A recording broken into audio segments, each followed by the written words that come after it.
上一期我用艾根做了蒸鸡，好多朋友问艾叶怎么吃。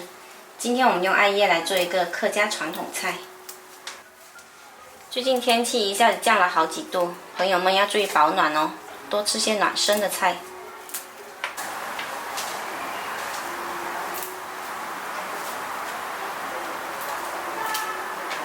摘好了再用清水洗干净。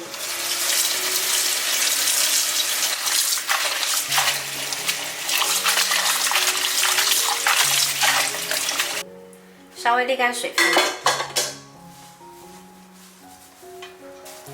接着抓一把艾叶过来，把它们切碎。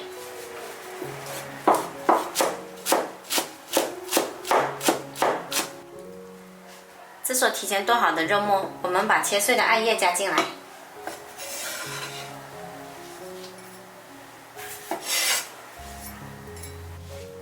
再给肉末调一下味，加入适量盐。一点点胡椒粉，少许食用油，搅拌上劲即可。搅成这样子就行啦，放着备用。再来打6个鸡蛋，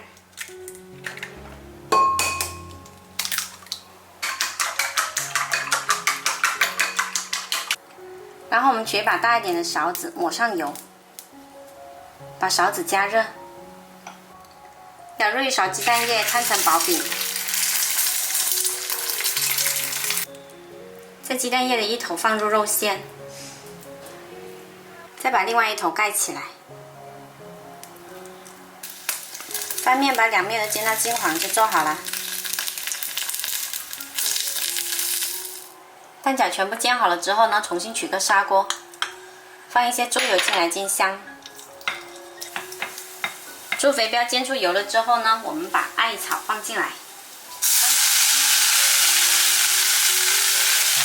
炒软了摊平，先关火，再把煎好的蛋饺放进来，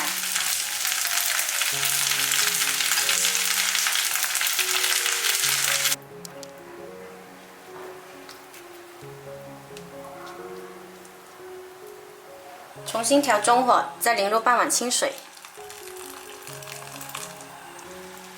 盖上盖焖10分钟，时间到啦，再加少许盐调一下味。我们这道香喷喷的艾叶蛋饺就做好啦，冬天可以适当多吃哦。